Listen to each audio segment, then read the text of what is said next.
When Obito declared a world war on the 5 great nations, there was no talk of any alliance with Kabuto. That is, the man in the mask relied exclusively on his own strength, namely, on the army of White Zetsu. It became interesting to me to speculate, how would the war have unfolded in that case? According to canon, it was precisely Kabuto's resurrected Shinobi who played a key role in the events of the war arc. Let's imagine that Toby decided to stick to the original plan. Kabuto, in our timeline, locked himself in some hideouts, conducting his experiments. He is immersed in research, and Akatsuki's plans do not concern him at all. We will also have to reduce the role of Black Zetsu's plan, and boil everything down to the fact that Kaguya's offspring intends to carry out his design exclusively through Obito's hands. I think I have said everything important. Let's move directly to the plot. I suppose there is no point in clarifying that Kabuto's absence will not affect the Alliance's preparations for war in any way. Well, except that the scouting group will not find Akatsuki's hideout. When Kisame the Shark delivers information about Turtle Island himself, Obito, unlike in canon, will personally come for Yamato using Kamui teleportation, and capturing the wood-style ninja will not be particularly difficult. Yes, I think Obito would figure out strengthening the army even without Yakushi's hint. Plus, the same Zetsu, the original one, can at least suggest this idea. Capturing the Jinchuriki will not work, because, as in canon, the villain will attract too much attention and will not be able to materialize without risking himself. Before that, the Uchiha, just like in the original, will kill Conan and take the Rinnegan from the dead Nagato. Essentially, the man in the mask will receive the canonical power-up, and his personal arc will not change in any way. Sasuke's arc will also remain the same, joining after transplanting Itachi's eyes. Obviously, the radical differences between the two timelines will manifest themselves most strongly on the first day of the war. 100,000 enhanced clones is a formidable army. However, it is useless to deny that the main contribution to the war on Akatsuki's side was made precisely by those whom Kabuto revived using Edo Tensei. Without them, everything will be different. In canon, while the clones distracted the masses, the stronger characters were busy with the resurrected ones. Now imagine that the Alliance's elite have their hands untied. They do not have to bother sealing enemies. The same Kakashi and Guy do not get stuck on the 7 Swordsmen of the Mist and wipe out Zetsu clones in batches. I am not even talking about ninja like the Kage. The same Gaara and Noki, without being distracted by the Kage of past generations, can mow down weaker opponents by the hundreds. Of course, on Zetsu's side, there remains the trick of transforming into allied shinobi forces ninja, both on the battlefield and in the rear.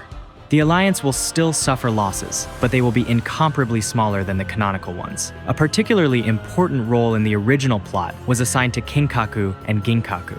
Firstly, Naruto sensed something was wrong and learned about the war after feeling the Nine-Tails chakra in the outside world.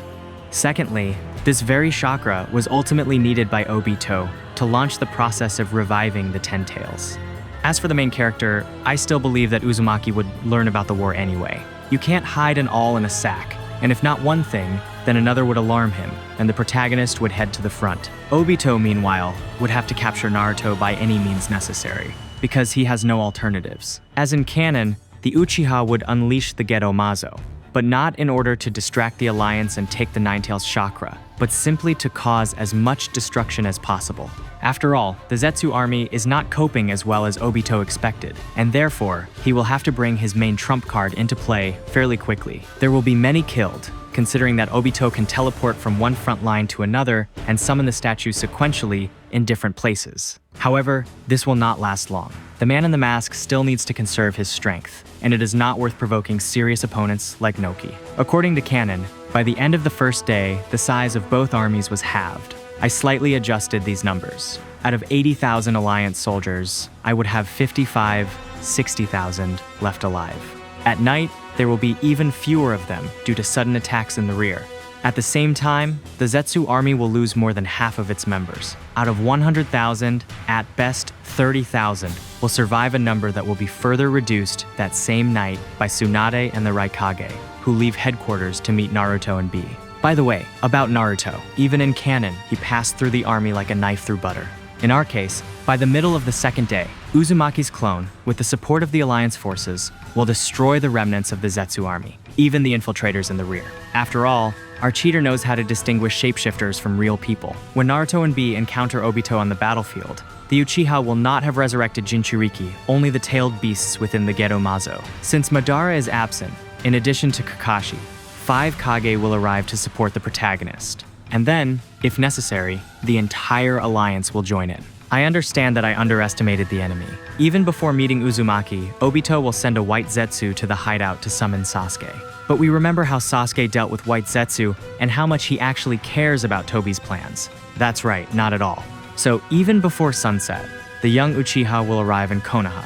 Without reuniting with the resurrected Itachi, he will not begin to doubt his motivations. And, as before, he will burn with a thirst for revenge. We recall that there are no strong ninja left in the village, so the guy will easily finish off the elders if they are there, of course, and will burn his native settlement in black flames. Let us remember the refugees who took shelter in the air from the war.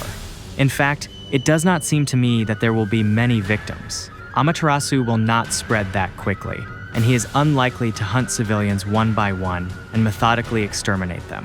That is long and boring, so ordinary people will have time to escape. It is a pity, of course, for the village itself. It had just been rebuilt after pain, and then this happens. Instead of venting his anger on simple workers, intoxicated by power, Sasuke will want to test his new abilities on a more worthy enemy and gain the upper hand over Naruto. Plus, we remember that the reincarnations of Hagoromo's descendants are supposed to fight, so Sasuke will head to the front. By the way, what is happening there? Naruto has already befriended the tailed beasts and earned Kurama's trust.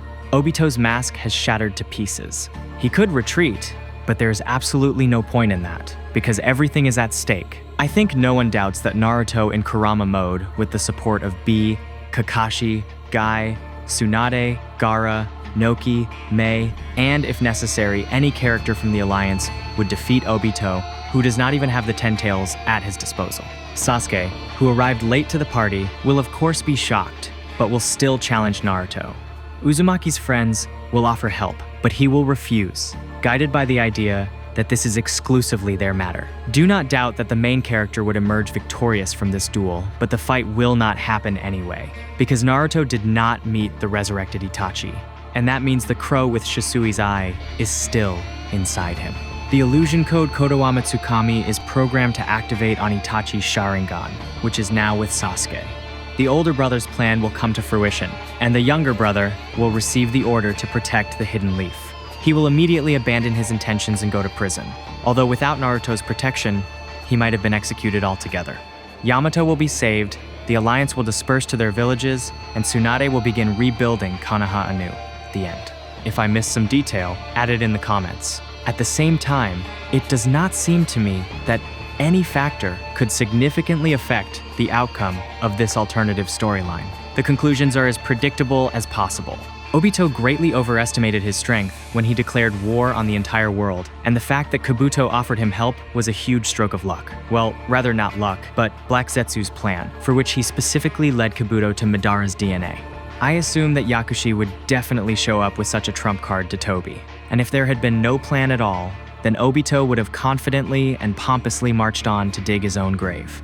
If you liked this video, then a subscription to the channel is on you, as well as a recommendation to geeks like me. And thanks for watching.